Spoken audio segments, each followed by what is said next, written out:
lançou um livro, Negócios para Criativos, para contar como é o caminho das pedras para chegar nessa vitória, né, Kiko? Como deu essa ideia de lançar esse livro?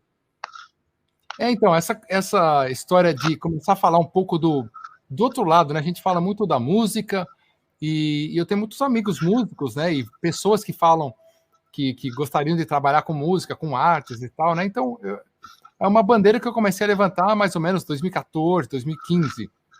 Né? Quer dizer, eu tenho a minha carreira como músico desde os anos 90, né? E claro, fazendo workshops, clínicas e tal, de guitarra e tudo mais, né? Bastante, pelo mundo inteiro, além dos shows, né? E aí, mais ou menos 2014, foi quando eu comecei, eu fui convidado para fazer algumas palestras corporativas, que não tinha nada a ver comigo, né? A princípio, né? Mas eu fiz para algumas grandes empresas que era para trazer um pouco desse lado da música, do rock, para mostrar como também tem esse lado das estratégias de marketing, de negócios, tal, que as bandas usam, tal, e é uma coisa que eu sempre me interessei também, que eu vivi na realidade, né? Eu fui me interessando, não era uma coisa que me interessava desde o começo, eu fui tendo que me interessar, talvez seja a melhor forma de colocar, eu fui tendo que me interessar, porque senão você não sobrevive, né? Senão a coisa não vai para frente, senão você grava um álbum e o próximo não tem, porque você não sabe como fazer a máquina girar para a carreira acontecer. Eu fui me interessando, aprendendo, fazendo, batendo cabeça, errando pra caramba, não sei o quê. E aí eu fui convidado para fazer algumas palestras corporativas que não tinha muito essa pegada, mas eu falei, pô, quem precisa mesmo desse assunto são os músicos, são os artistas. E eu acho que as pessoas não têm nem noção, porque nem esses workshops de guitarra, tal, que a galera tinha a oportunidade de perguntar, ninguém nunca perguntou. Como é que faz para estar aí no palco? Como é que faz para ter o seu álbum lançado, não no Brasil, no mundo? Como é que é ter um patrocínio de uma guitarra? Como é que funciona? Quem é quem nessa indústria? Com quem que fala? Se eu tocar bem, fala com quem? Como é que é? Né? Então, eu nunca percebi esse interesse. Falei, não, a galera não está nem percebendo esse problema, né? E aí, foi uma coisa que eu vivenciei quando eu fui para a Europa já nos anos 90, que eu conheci algumas bandas ali, camarim, festival, ou, sabe, banda de abertura, sei lá. Sim. E a conversa da galera era muito focada nisso, para a banda existir, né? E aí, em 2014, eu fui uns eventos, e depois eu fiz um curso de Music Business, e comecei a falar nesse assunto mais, né? E sempre falo nele, né? Uma vez por ano a gente abre turma para o curso de Music Business, não é uma coisa que eu faço do meu dia a dia, quer dizer, meu dia a dia é o Music Business, né? Eu vivo isso para mim, no Megadeth, patrocínio de guitarra e tudo mais, mas a turma a gente abre uma vez por ano.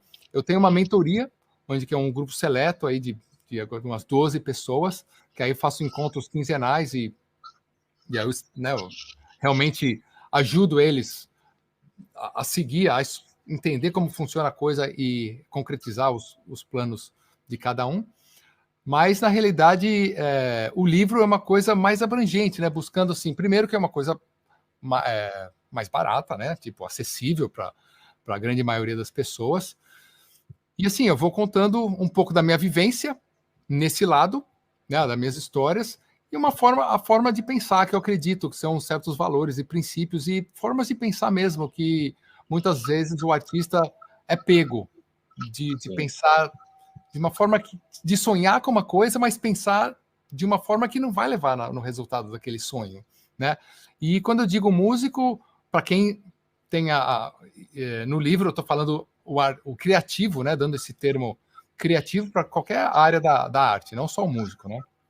Mas qualquer pessoa criativa, um ilustrador, pintor, né? Um escritor, né? Um videomaker e por aí vai, qualquer um que seja que queira viver da sua arte, né? Que é uma coisa difícil, né? E no Brasil, muitas vezes ainda mais difícil, né? Mas é totalmente possível se você entender certos conceitos, certas formas de pensar. E é isso tudo que vai no livro Negócios para Criativo.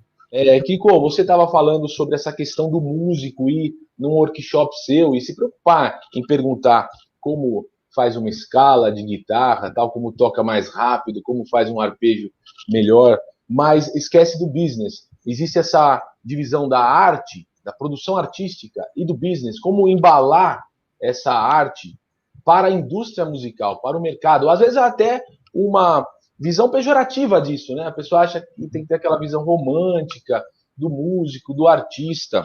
Você já era um cara muito focado, eu acompanho a tua carreira há muito tempo, isso já é da tua personalidade. Eu já ouvi em entrevista sua que alguém da escola até chamou um parente seu para falar: esse menino não presta atenção na aula, porque você já estava focado na questão de uma carreira. Mas isso é da tua personalidade. Eu era bem focado no lance da guitarra, não tanto no lance da indústria musical, que eu entender e tal. Talvez se eu tivesse sido assim muito novo, muito focado no lance da indústria musical, talvez eu tivesse ido por outros caminhos dentro da indústria musical e não o músico em si, né? Eu acho que eu fui muito focado na música, em tocar guitarra, em aprender harmonia, acordes, escalas e tal. E aí, quando dentro, que eu comecei, quando eu decidi, eu saí da faculdade, né, de biologia, essas coisas eu conto no livro, né? É um momento muito difícil você falar, não quero fazer o trabalho tradicional, não quero seguir a faculdade, estudar na USP e tal, vou tocar guitarra aqui no barzinho, tipo, só que dá um medo, né? Isso é uma coisa muito comum. Você fala com todo mundo, se a pessoa vem de família de músico, ela já está inserida, então me parece um pouco mais tranquila essa decisão, né? Mas se você não tem os pais músicos ou artistas, é um pouco mais complicado, né? E aí, só que quando uma vez você está lá dentro, você começa a se ligar aqui, pera lá, como é que eu faço aqui para sobreviver nesse ambiente, para continuar, para ano que vem fazer, para continuar fazendo, né? E aí você vai aprendendo. Obviamente, eu comecei numa outra época, que não tinha internet, mas vários dos conceitos são os mesmos, né? E quanto mais afiado esses conceitos tiverem na tua cabeça, mais você consegue navegar com as mudanças, né? A mídia mudou, né? A vinil, CD, né, o VHS, DVD, Blu-ray, não sei o que, internet, streaming e tal, vai mudar, as coisas vão mudando, mas os artistas que entendem do assunto, eles estão aí, né? Tanto que a gente está aí, a gente venera os caras que estão aí 40, 50, 60 anos na indústria, eles entendem, eles navegam dentro dessas mudanças, porque o fundamento é sempre o mesmo, né? E você esse preconceito, né? O que você começou falando, tem um pouco do preconceito, eu também, né, tive. E quando você está dentro da indústria, você começa a olhar assim, os grandes artistas, os grandes músicos, que além de serem grandes músicos ou grandes bandas, também fizeram muito bem suas carreiras. Ou tiveram sacadas incríveis de formas de lançamento, ou de uma sequência de álbuns que, sabe, deixa a banda cada vez maior e por aí vai, né? Então você começa a prestar atenção nisso também, como a pessoa vai gerir sua carreira e acaba virando mais fã ainda, né? Se você pegar bandas como Iron Maiden, você pegar o Ozzy Osbourne, o AC/DC, e começar a olhar para esse lado também deles, você fala, cara, esses caras sabem muito. E quando eu tive a oportunidade de conhecer vários caras grandes, né, pessoalmente, e conversar com alguns deles, aí você fala, cara, esses caras entendem bem da indústria. Eles sobem no palco e fazem toda essa parte que a gente... É o que a gente vê, mas eles ali do fora do palco, eles sabem muito bem do que querem, o que tem que ser feito, como é que tem que ser, o que fala, o que não fala, como é que se faz, o que assina, o que não assina, quanto o valor de cada um, né?